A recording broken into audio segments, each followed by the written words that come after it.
Estamos de volta com mais um Tecnopolítica e nesse início de 2025, ano bastante turbulento, que já começa com uma saudação nazista feita por um dos grandes dirigentes de Big Techs, o Elon Musk, dono do X, que já começa com a adesão de Mark Zuckerberg e do grupo Meta aos interesses e ao ideário da extrema-direita e a ideia de que quem tem poder econômico e político não pode ser tolhido na sua liberdade de distribuir desinformação. É exatamente nesse ano que a gente quer lembrar que existe uma série de soluções tecnológicas realmente livres, realmente abertas e que podem fazer a diferença e que são fundamentais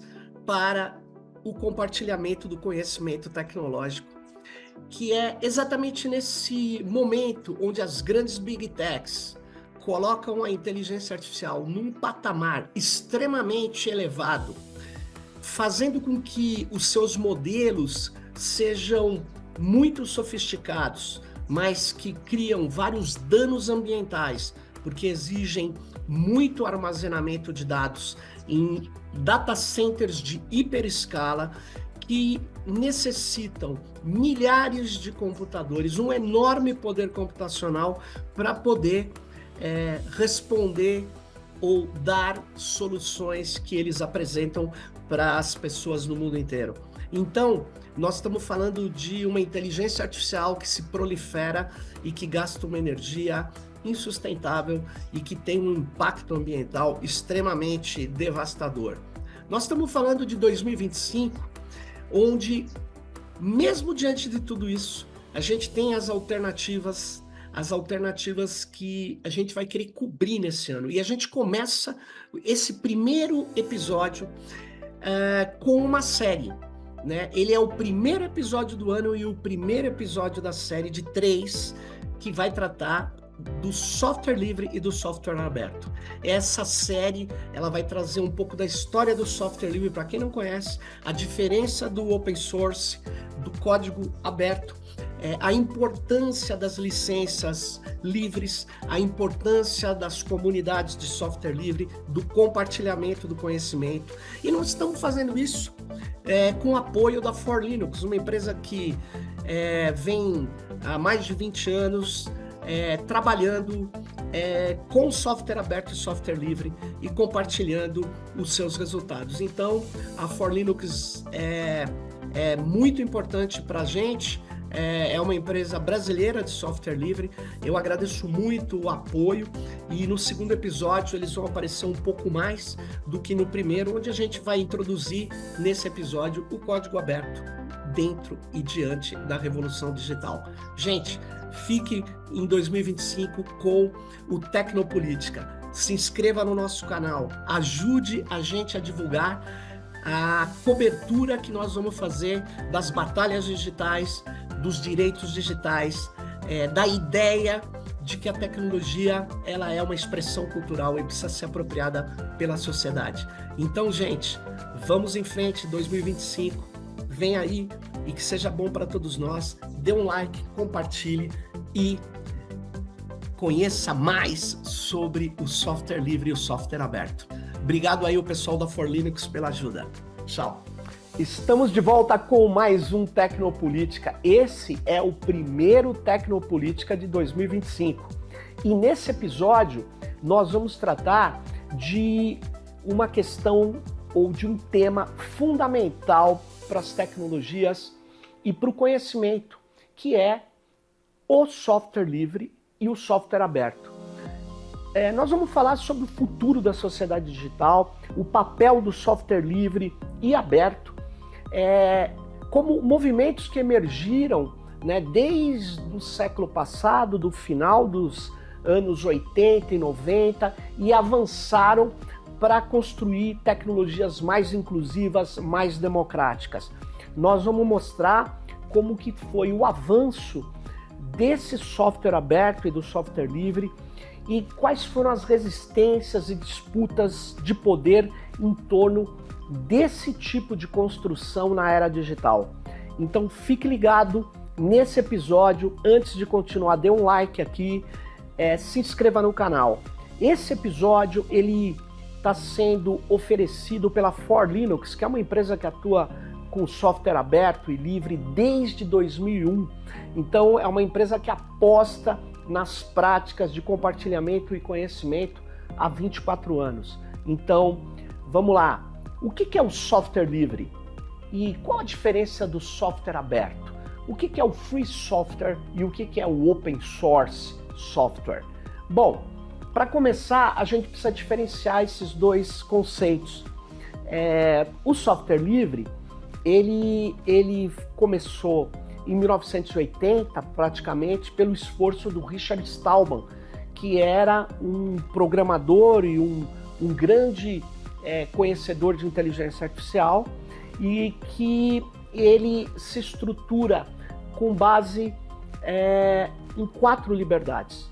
Qualquer software pode ser livre, mas para ele ser livre, ele tem que ter 4 liberdades, né? Ele tem que ter uma licença que permite que o usuário possa utilizá-lo de qualquer modo, estudá-lo completamente, modificá-lo e redistribuir livremente as suas modificações realizadas no código que esse software foi escrito. Então, para que um software seja livre, ele tem que vir junto com o seu programa executável, que você coloca no computador e o computador o compreende e o executa. Ele tem que vir o arquivo que tem o software descrito numa linguagem de programação que os humanos possam entendê-lo. Então, tem que vir junto com o código executável, o famoso código-fonte, que é o texto que permite você ver como o programador ou os programadores escreveram aquele software. Bom, a ideia é simples e poderosa. Então, o software livre não é uma tecnologia específica, ele é um modo de desenvolver e de distribuir e de utilizar softwares. É um modo que se baseia no compartilhamento do conhecimento. Bom, e qual que é a diferença do open source? O open source, por incrível que pareça, ele vai surgir como um movimento nos anos de 1990, e ele foca principalmente na técnica da colaboração para desenvolver um software, né? A ideia do open source é que é muito parecida nesse aspecto com o software livre. Muitas pessoas, podendo trabalhar um código-fonte, pode construir um software melhor do que uma única pessoa.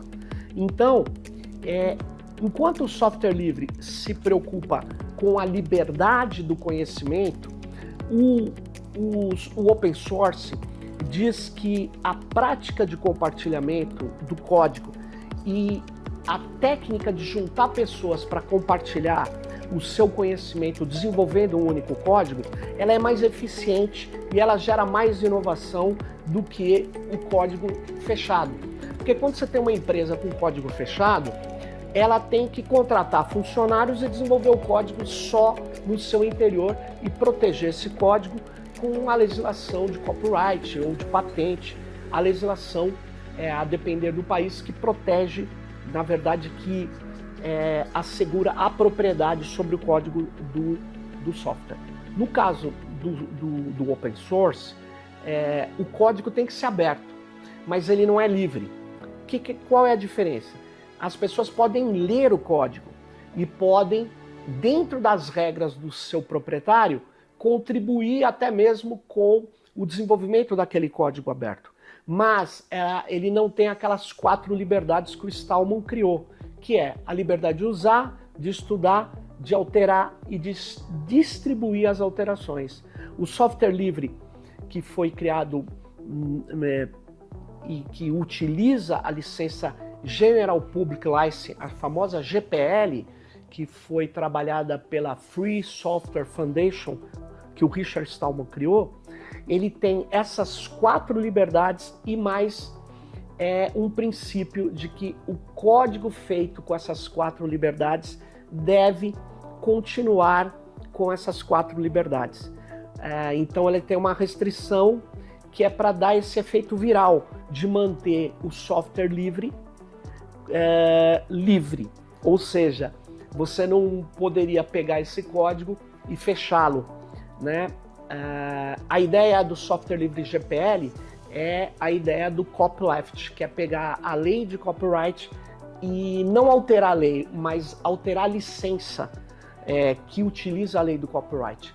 Porque a lei do copyright diz que quem é o desenvolvedor ou o proprietário do código tem poder total sobre ele. Pois bem, então quem é o dono do código, ele utiliza esse poder para falar, olha, eu permito que as pessoas usem, estudem, alterem e distribuam as alterações, desde que mantenha as alterações com a mesma licença. Então ela mantém essa ideia do copyleft, né? Essa ideia viral. Mas tem outros softwares livres que não têm essa restrição, que o Stallman dizia ser necessária para proteger o trabalho colaborativo. Por isso que tem vários softwares livres que têm outras licenças muito mais permissivas do que a GPL. Só que aí as grandes corporações se apropriam desses softwares, criam alterações e fecham as alterações que foram feitas sobre o trabalho colaborativo. Então a ideia é que a cooperação ela deve se manter cooperativa, que o compartilhamento deve permanecer. Então, isso vem muito da ideia do Richard Stallman. O Richard Stallman é o fundador do movimento do software livre. Ele nasceu em Nova York em 1953 e ele desde criança teve uma paixão enorme pela tecnologia e ele era um cara genial, super dotado, e ele começou a trabalhar no laboratório de inteligência artificial do MIT, do Massachusetts Institute of Technology, e ele começou desde os anos 70 a trabalhar lá. E ele se deparou com uma cultura de compartilhamento que ele achava muito importante, uma cultura de compartilhar o conhecimento tecnológico. Só que essa cultura foi sendo desmantelada pela ideia de que o capital deve prevalecer sobre a ciência, sobre uma ciência que é colaborativa por excelência. Ocorre que a tecnologia, ela há muito tempo utiliza esquemas de patentes, né, de vetar, né, o uso do conhecimento pelo outro, né? E o que acontece é que o Stallman dizia que o software ele deveria continuar na lógica da ciência, do compartilhamento do conhecimento, né? Então, quando ele teve que pedir o código de uma impressora para poder criar drivers, que é os caminhos do software que ele desenvolvia no MIT, no MIT, para poder acessar a impressora, a empresa disse, olha, mas eu não vou te dar o código-fonte dos softwares embarcados na impressora, porque esse software é proprietário. E aí ele começa a perceber que o mundo do software estava começando a ser completamente dominado pela ideia de você ter códigos obscuros, códigos fechados. E isso ele considerava extremamente nefasto para a ciência e para o desenvolvimento do software. E aí ele lança o projeto GNU, né? GNU depois não se sabe se foi inspirado num animal africano, mas na verdade o GNU é uma brincadeira recursiva, né? Porque GNU é o quê? O G do GNU é GNU is not Unix, que o Unix era o grande software, apesar de proprietário, que era utilizado e compartilhado com o seu código aberto para todas as pessoas. Então ele lança o movimento GNU, que é um software de fato aberto, não proprietário, com essa brincadeira. What is GNU? GNU is not Unix. E aí você fica nessa prática recursiva ali, nessa brincadeira do que é o G do GNU, GNU is not Unix, e fica naquela coisa como se fosse um loop, né? Mas você vai dizer assim, pô, mas que brincadeira chata de nerd e tal, mas enfim, o pessoal faz várias brincadeiras com código, e o movimento GNU é um movimento que é do software livre, o movimento que o Richard Stallman lança junto com a Free Software Foundation. Mas qual é o elemento crucial ali do software livre? Sem dúvida nenhuma é a licença pública geral, ou a GPL, General Public License, que foi lançada com essas 4 liberdades e com a necessidade de qualquer software para ser redistribuído, que tem essa licença GPL, ela tem que manter a licença GPL.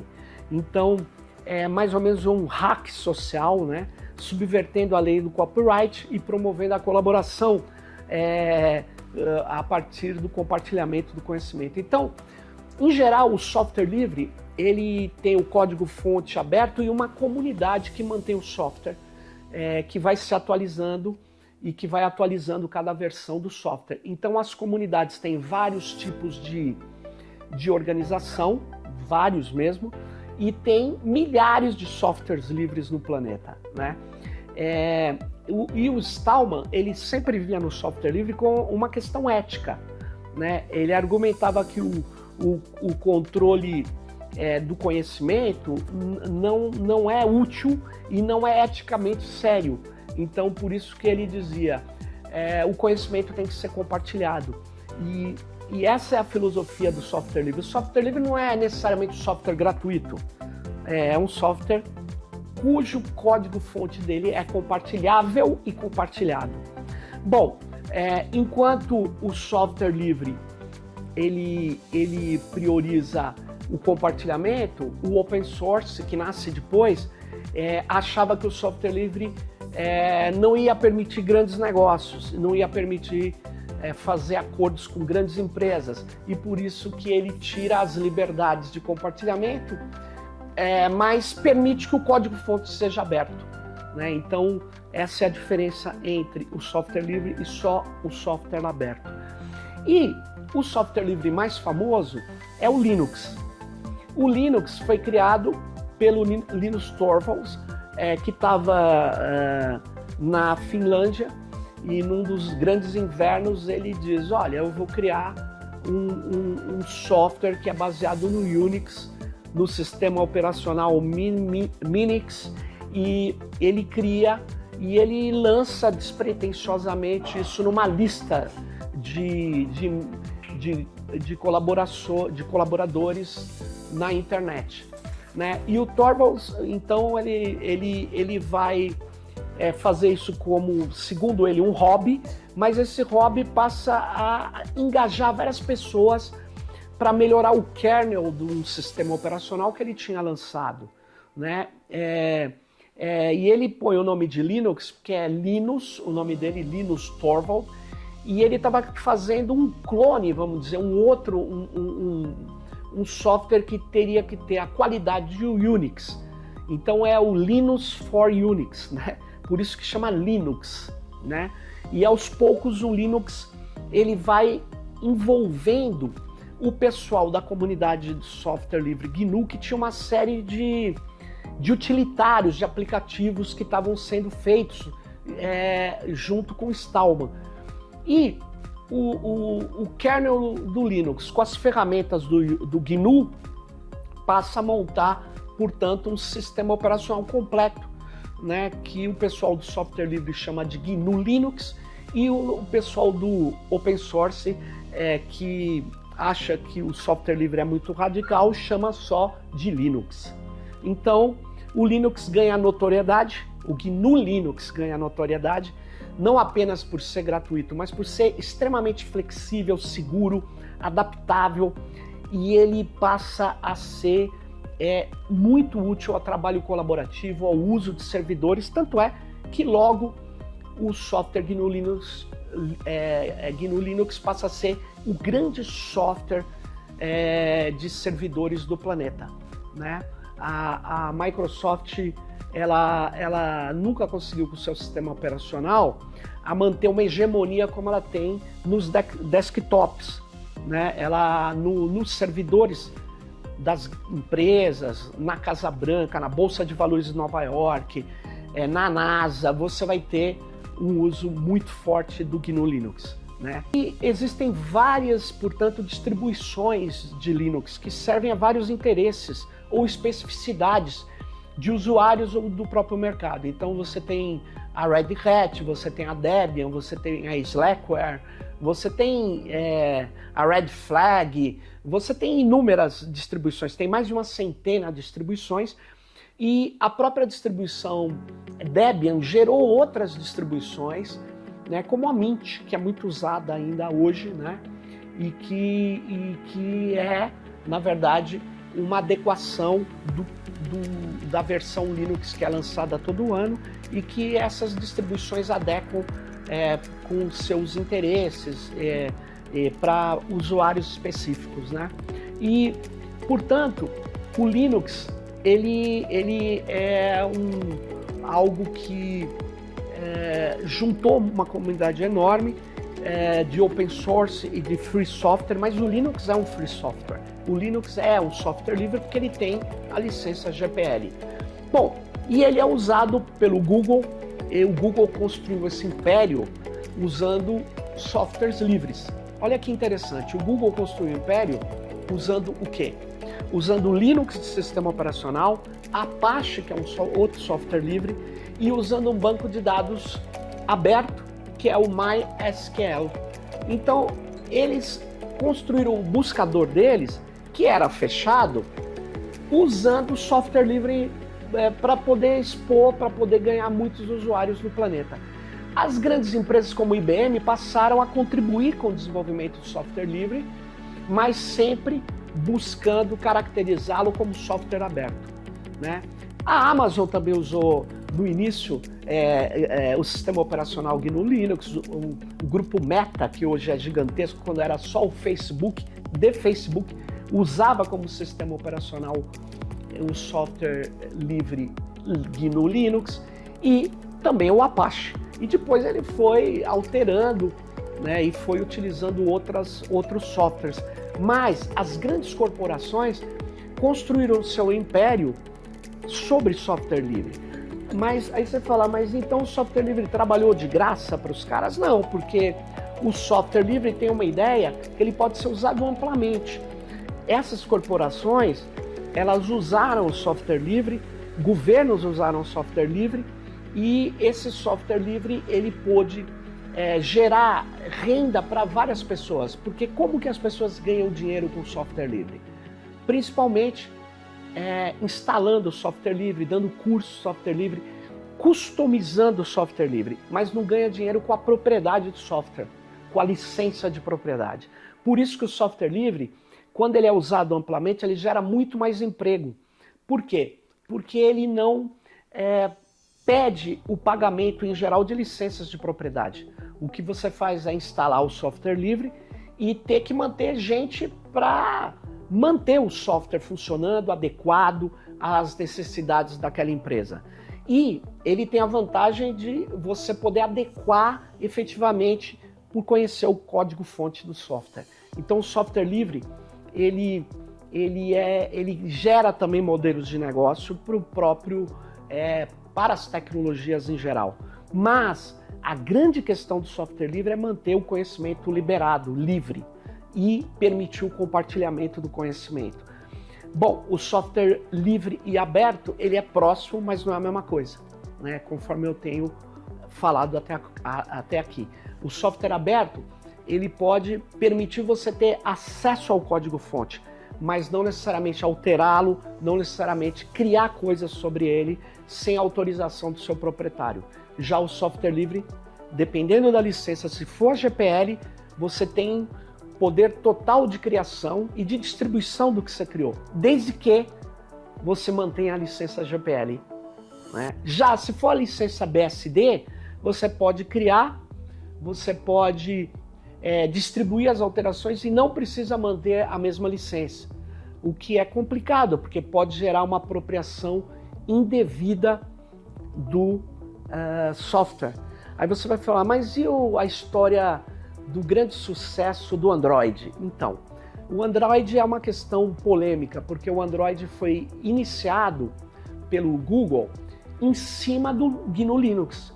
Só que o Android, ele foi sendo alterado, e muitas das alterações que ele obteve para os celulares foram fechadas. Então fica aí uma polêmica, né, sobre o uso de software livre, o desenvolvimento de software livre e essa questão do software aberto, né? Esse episódio ele está sendo construído, vai ter mais 2 outros episódios. O próximo episódio é sensacional, que nós vamos conversar com o Marcelo Marx da For Linux, e que tem toda uma pegada de voltar o software livre para inteligência artificial. O próprio esforço hoje da Free Software Foundation é também de trabalhar o aprendizado de máquina, o aprendizado profundo, mantendo a ideia de compartilhamento do conhecimento. Então, fique ligado no próximo Tecnopolítica, imperdível, e espero que você que não conhecia bem a questão do software livre, você tenha entendido que software livre não é necessariamente um software gratuito. Grande parte do software livre que temos hoje é gratuito, mas o que caracteriza a ideia de liberdade é a liberdade de compartilhamento do código-fonte e a liberdade de alteração e distribuição das alterações que as pessoas, os desenvolvedores podem fazer.